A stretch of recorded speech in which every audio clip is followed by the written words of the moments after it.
Confucius once famously said that the beginning of all wisdom is to call things by their proper names.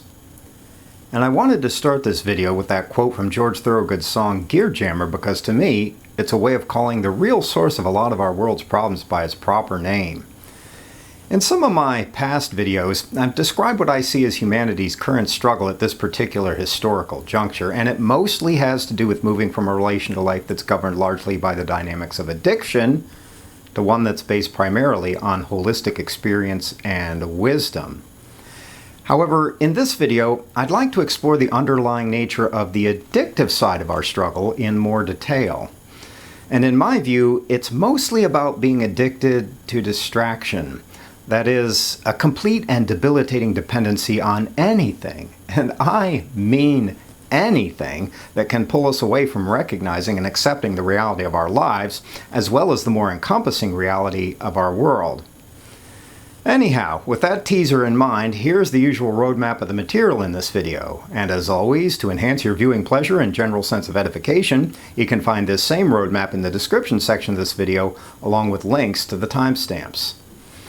But perhaps we should begin by taking a minute to explore the relationship between addiction and distraction. And here I'd like to suggest that pretty much all forms of addiction are ultimately about our desire to be distracted from the immediate reality of our lives, from what life is actually trying to show us in the present. For instance, drug addiction is basically about that because when we're hoping to alter our consciousness chemically, what we're really looking for is a way of experiencing something other than what we already are. After all, why bother taking a psychotropic drug? Any psychotropic drug, whether legal or illegal, if it only leaves us experiencing things exactly as we were before. In other words, we seek to alter our consciousness by drugs because without alteration, our lives can easily seem disappointing or inadequate somehow, like life as we currently know it isn't enough for us. But of course, addiction in its crudest and most physical sense is really just the tip of the iceberg when you think about it. We're also addicted, which is to say compulsively dependent, on any number of other things in our world. For instance, consider how entertainment, and more specifically, how news works most of the time. So, first question. Why do we feel like we need news constantly flooding over dozens of channels every single minute of every single day? And the first and most obvious answer would probably be, well, because we need to stay informed of current events that are vitally important to the workings of our everyday lives. Well, personally, I don't think that's actually true. In fact, I'd say that it's hardly ever the case that it's necessary for each of us to know whether there was a flood in the Mekong Delta on Tuesday, or whether politician X was involved in scandal Y, or whether Kylie Jenner has changed her look today or not. Maybe that's because I've grown a bit cynical with age. But all of that kind of falderall just doesn't seem very relevant to most people's lives. So I'd say that for the most part, it's little more than a socially sanctioned illusion to think that we watch the news to be well informed about current events. Instead, for the most part, we watch the news for a very different reason. And I'd say that it mostly has to do with the emotional, visceral, almost sexual thrill it gives us. Basically, the news isn't mostly about our higher cortical functions, but about our more primitive reptilian impulses. The rock band Tool has a pretty good description of what's really happening. In their song Vicarious, they say, "Eye on the TV, 'cause tragedy thrills me, whatever flavor it happens to be like." And then a little bit later in the song, "'Cause I need to watch things die from a distance. Vicariously I live while the whole world dies. You all need it too, don't lie." And yeah, there actually is a weird, somewhat perverse thrill in watching other people die from the cozy comfort of our own living rooms, isn't there? And are we not entertained? Are we not entertained by that? Are we not pulled away from the tedious monotony of everyday life by that sort of spectating eroticism? Or here's another example, also having to do with the news, that's maybe a little bit more topical these days. Have you ever noticed what a large fraction of news is basically about manipulating us into feeling outrage about one thing or another? Have you noticed how the warm, sensual thrill of moral outrage has basically become our collective emotional fix these days? And that's a tremendously seductive thing for a lot of us, because when we're in the throes of outrage, it's easy to think of ourselves as morally superior to other people, and especially the people we don't like. You know, the kind of people we like to think of as our opponents and or enemies. And of all the addictive highs that are possible in this world, the sensation of self-righteous moral superiority pretty much makes crystal meth look like chamomile tea. That's because when we're wallowing in that sort of narcosis, all of a sudden it seems like we don't have to assume much responsibility for our own faults and shortcomings. That's because moral outrage places the sources of our world's problems outside of ourselves, so we can then focus our attention on forcing our supposed enemies to change, or perhaps forcing the world to change more generally, because we've convinced ourselves that we ourselves don't have to. Which, of course, is really nothing more than a self-serving fiction. But beyond all of those sorts of self-serving dynamics, doesn't it feel really good? Really primordially and viscerally satisfying to have an enemy we can feel justified in hating? Sure, that isn't necessarily an easy thing to admit to ourselves, but when you think about it, isn't about 3/4 of human history basically about hating and oppressing our supposed enemies in one way or another? And when we're honest about it, which, like I said, isn't necessarily an easy thing, who and what would we be without our supposed enemies? Without everything and everyone we hate in this world? Basically, part of why outrage is so seductive is that it gives us an easy sense of who we are. So I suppose that at the end of the day, it's entirely understandable why so much of the news is about manipulating our outrage in one way or another. And boy, if I had a nickel for every news story I've heard that starts out with something like blah, blah, blah, sparked outrage today, blah, blah, blah, blah, blah, I think that I would be a pretty rich man. But of course, what they're really telling us with that sort of language is that we need to stop living according to our own perceptions and values and jump on someone else's outrage bandwagon instead, which is basically a way of distracting us from living our own lives according to our own values and projects. However, another general area where addiction to distraction commonly appears has to do with our relation to commodity culture, which of course overlaps with the news, especially insofar as the news is itself a type of commodity. But let's focus on commodity culture in its more materialistic sense, most of which I'd say proceeds according to the simple logic of buy stuff, be happy. But when you think about it, where does the supposed happiness of buying and owning things come from in the first place? After all, as the great 21st century sage Tyler Durden once noted, what you own ends up owning you. That may be a little less obvious to younger people who haven't necessarily been around long enough to realize how easily we're enslaved to the things we own, and especially to big things like cars and houses, because when we own things like that, all of a sudden we also have to take care of them, maintain them, insure them, paying yearly registration fees or perhaps yearly taxes for them, etc., etc. And if you're still wondering about who's really the master and who's really the slave in those sorts of commodified relationships, well, the slave is probably the one who's spending a lot of time, energy, and money on taking care of the master. I think you probably get the idea. But if all of that's true, then the obvious question is, what's the happiness of owning things really about? What is the gap in our existence that we're constantly trying to fill with shiny new objects of various kinds? What are we really looking for when we make buy stuff, be happy, the leitmotif of our time in this world? Well, I suspect that a lot of the distracting power of commodity culture has to do with how it pulls us away from becoming aware of who and what we really are. And more specifically, how uncertain and transient and absurd our time in this life really is. In other words, what we're really distracting ourselves from is the reality of human existence itself. But of course, when we speak of our addictions to literal drugs, or to drugs in a more figurative sense, such as those having to do with news and entertainment, or even commodity culture, we're really talking about only half the equation.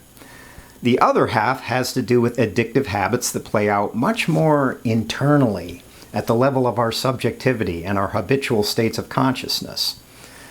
For instance, practitioners of meditation often speak of our typical addiction to monkey mind, which has to do with how our consciousness is usually racing from one thing to the next, like a coked-up gibbon leaping frantically from tree to tree, which most of us don't even notice, but which is very easy to recognize when we get involved with a practice like meditation, which allows us to perceive what our consciousness is actually doing and how it's often full of all kinds of inane crap.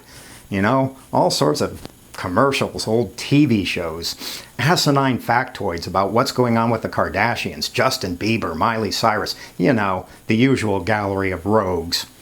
In fact, it's a fairly common phenomenon among those of us who are just beginning to meditate to discover, much to our astonishment and dismay, that we're really completely out of control on the inside, even if we seem to appear more or less normal on the outside. But at the end of the day, all of that's just another manifestation of our addiction to distraction, as meditative experience can easily show us. And once again, what we're distracted from is ultimately what lies at the center of pretty much all of our other distractions, namely our aversion to actually inhabiting the present moment fully and recognizing what we really are and what human existence really is. But maybe, at the end of the day, all of our addictive habits are perfectly understandable. After all, life is just plain hard a lot of the time. It's full of all sorts of slights and injuries and injustices and humiliations. So, in a way, it's entirely natural that we would seek respite from life's harsh reality. After all, who among us really wants to spend every moment of our lives confronting the difficult, painful nature of our existential lot? And anyhow, the obvious fact is that we all need vacations now and then, and especially vacations from ourselves and our existential plight. But that's not really the problem, is it? Instead, the real problem appears when we make escaping from life the main thing we're doing with our time on planet Earth. And when that happens, we're subject to the same basic problem that crops up with pretty much any addictive habit. And it has to do with the fact that eventually, the long-term cost of our addictions far outstrip their short-term benefits. And so it is with our addiction to distraction. When escaping from the reality of the moment becomes the main thing in our lives, something we feel we just can't do without, then eventually it ends up compromising the better part of us, because our lives become meaningful, and powerful too for that matter, precisely as a function of our direct and honest contact with reality, despite the fact that it isn't always pleasant. In other words, the true cost of our addiction to distraction is that, well, it's that we'll never end up really learning anything from life, and we'll never become genuinely wise or deep in our souls. Instead, we'll just keep turning and turning in the widening gyre, unable to hear the falconer far below us, forever distracted, forever entertained, distracted and entertained to the point of a fatuous narcosis. And when we eventually come to the end of all of our tomorrows, only then will we discover that we've never really known what it is to be courageous or heroic, or to fall deeply enough in love with life to court its inner mysteries. To become bold and brilliant in all the ways that human beings can be. Only then, when we're stumbling into our graves after so many tedious and barren years, will we finally realize that we've been shambling through our lives in a never-ending haze of stupefaction, and that we've almost never experienced life in any deep or powerful way. And so, if our addictive relation to everything that distracts us is really subject to that sort of terrifying calculus, where all of our short-term distractions only incur a much larger long-term cost, then the question is, what to do? Well, here perhaps the process of recovering from addiction can provide us with a general sense of direction. And here I'm going to borrow some wisdom that appears in 12-step recovery programs. Anyhow, perhaps the first step is, as Confucius suggests, to call things by their proper names. In other words, to recognize that the real root of a lot of our pain and debilitation has to do with the fact that we're thoroughly addicted to things that ultimately drag us down. Of course, taking that step is not necessarily an easy thing. As is common knowledge in 12-step programs, a lot of the time we have to go through a very painful, quote, bottoming out experience before we're able to break through the thick bastions of denial and evasion we've constructed for ourselves. In the case of our addiction to distraction, I'd say that bottoming out would mean realizing how profoundly alienated from life's deeper latencies we are a lot of the time, and how pathological the world we're creating is as a consequence. As I've mentioned in previous videos, for me, one of the clearest markers of all of that has to do with the fact that as a function of our very human, very understandable desire to be happy, we've somehow managed to wire our entire planet for instantaneous nuclear obliteration. Which is a little bit odd when you think about it, isn't it? That our desire for happiness would produce the mechanism for our complete annihilation. I don't know. Maybe that's a sign that we don't really know what we're doing. Anyhow, once we've bottomed out and have consequently been brought to the excruciating point where we can't continue denying that we have a problem, the next step is to realize that all of the easy, quick fixes aren't going to work. In other words, addressing our addiction to distraction, and hence our fundamental alienation from life, isn't just a matter of getting the supposedly right politicians with the supposedly right agendas into power. It's not a matter of shuffling money in one direction as opposed to another, and it's not a matter of espousing the supposedly right ideological agendas that are supposed to save the world, because they never do. That's ultimately because, to put it once again in the words of Tyler Durden, we have no great war, no great depression. Our war is a spiritual war, and our depression is our lives. So yeah, struggling with our addiction to distraction is ultimately a spiritual war. And the fact is that our world will only change when we ourselves change at the deepest levels of our being. And any cheap attempt to fob off our problems onto something or someone besides ourselves is really nothing more than an exercise in fantasy and wishful thinking.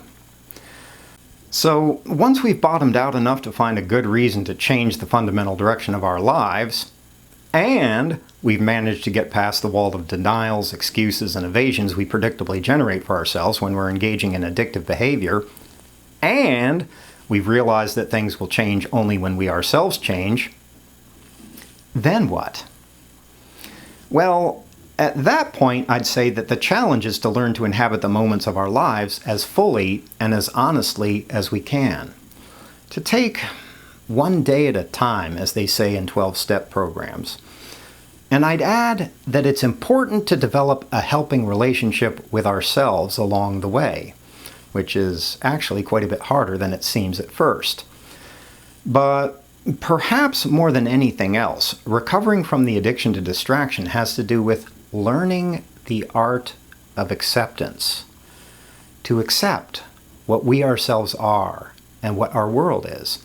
To accept it all, thoroughly and without reservation, without rushing impatiently to force things to change before they're ready. Because the paradox of real transformation in the human realm is that it happens mostly as a function of what we're able to accept about ourselves and our world. As the great humanistic psychologist Carl Rogers puts it, when we accept what we are, then what we are begins to change.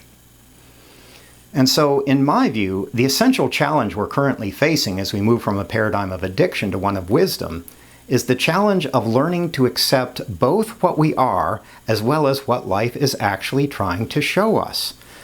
To take in all of it, even the parts we find repugnant, into ourselves, honestly and directly. To let it move through us, like our breath, and then gradually, minute by minute, and year by year, learn to love life as it is, and to be glad to be part of it. And who knows, maybe eventually, during some rare and radiant day, shining like a beacon on the distant horizon of all of our possible futures, we might begin to realize that we already have everything we really need. Everything we really need for the magnificent and terrifying adventure of human existence. And that, in the final analysis, even if life doesn't necessarily take us where we want to go, it will always take us where we need to go. Anyhow, yeah, thanks for watching. Thanks for listening. Hopefully this video didn't fall into the trap of being just another trivial distraction for you, just another part of the basic problem rather than a way out of it. But no matter what, as always, take care of your soul.